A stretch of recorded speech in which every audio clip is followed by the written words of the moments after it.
So good morning mga Tekalaps, mag-aabang na naman tayo ng mga Warriors natin. Today is Sunday, April 28, 7:30 AM. Yan, nasa 1-2 na lang ang speed ng mga ibon natin ngayon. So nirelease sila sa Calapan, Mindoro ng 7 AM.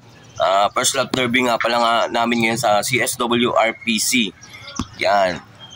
Sana makapagpauwi kami ng tawid dagat. Bali 222 kilometers yata distance bago makarating dito sa sa kabila. Simula sa Calapan hanggang sa dito sa Punta Verde.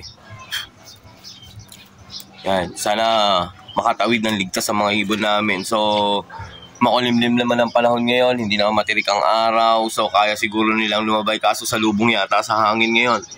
Ayan, papuntang Mindoro kasi hangin oh. Kitang-kita sa ulap sa taas. So, good luck na lang po sa ating mga Tekalaps at saka sa mga kasali sa pooling, side bet dyan. Yan, good luck sa inyo. Sana makapagpauwi kayong lahat. Yan. So, tara, magabang na tayo.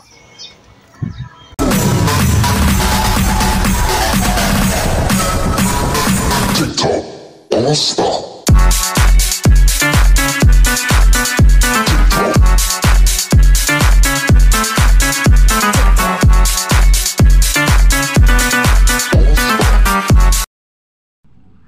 O yun, good morning mga ka-CSW RPC. Andito tayo sa Calapan, Mindoro. First lap ng ating Summer Race 2024. Alas 7 release. Bibilang na lang ako ng isa ng 5 in 5, 4, 3, 2, 1. Calapan, Mindoro, release.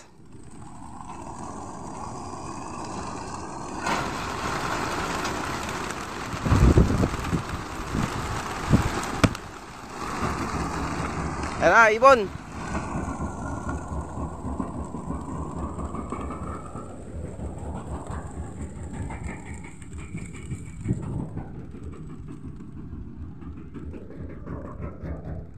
Mga ibon, nag-ikutan.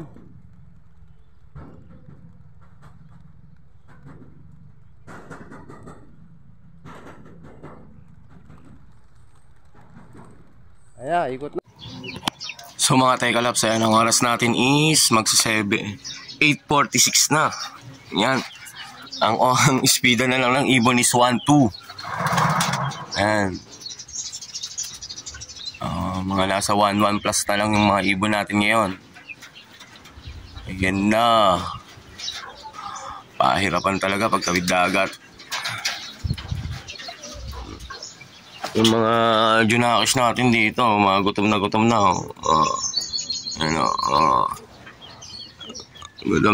na kayo. Mamaya na. Gaabang pa tayo.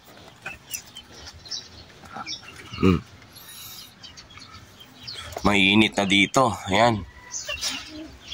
Mainit, tapos may mga hangin.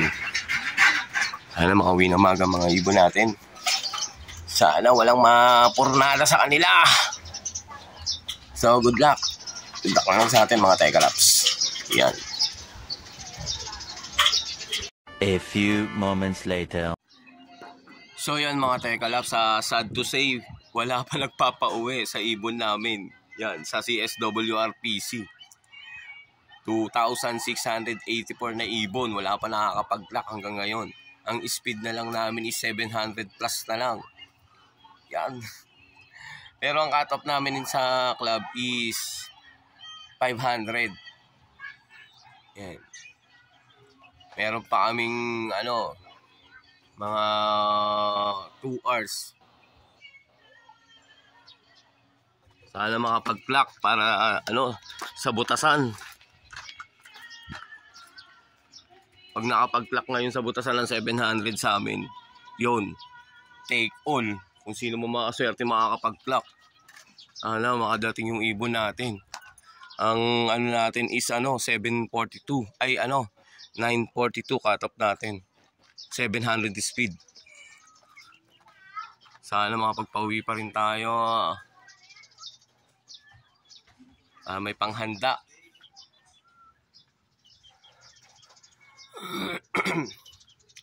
Yan.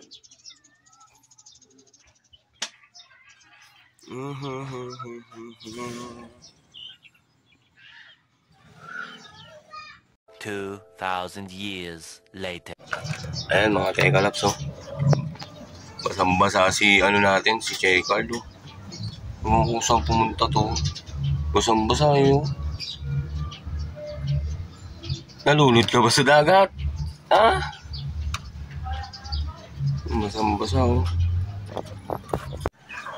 So good morning mga Tekalaps. For today's video natin, update tayo sa mga pauwian natin kahapon. Yan, hindi natin natapos yung vlog natin kahapon. Yun nga mga Tekalaps, ang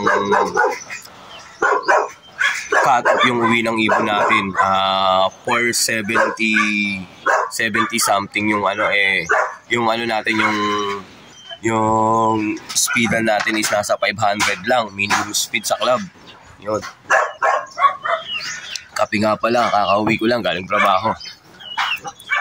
Na-check ko kasi yung ibon natin is 11 AM na lang ang cut-off natin is 10:46.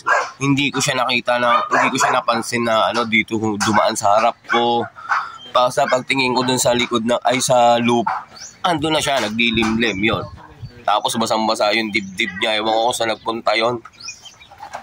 Naligo pa yata sa sapa bago umuwi dito. So, yun nga mga Tekalaps, sobrang hard race yung laban kahapon kasi sa 2,684 na ibon, ang nakapag-pluck lang sa amin is 606. Wala pa sa kalahati ang nag-pluck. Wala pa rin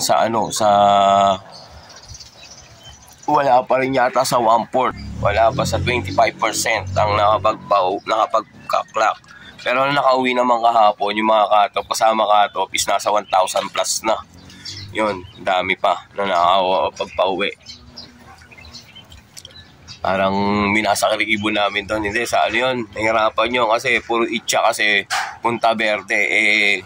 Ang lakas ng hangin, pakaliwa, papuntang Kalatagan. Yun, dun inaay na hangin yung Kalatagan, Mabini. Yan.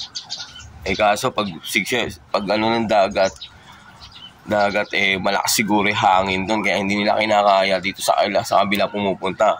Ang mga bagsak ng mga Kalatagan walang hagis yung mga ibon natin doon kaya nahirapan kasi hindi ko nakita dito sa harap baka lumabas yung ibon natin dito na sa likod nasa papuntang na yon, Tansa, sa mismong Tansa na naik na lumabas dito, paikot pabalik dito.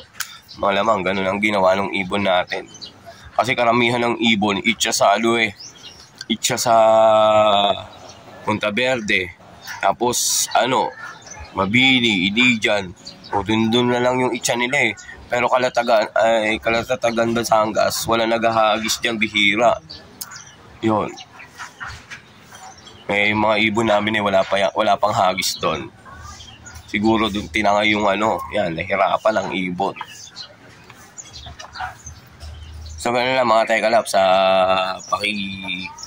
shoutout nga pala sa tropang Gentry yan. Kay Jason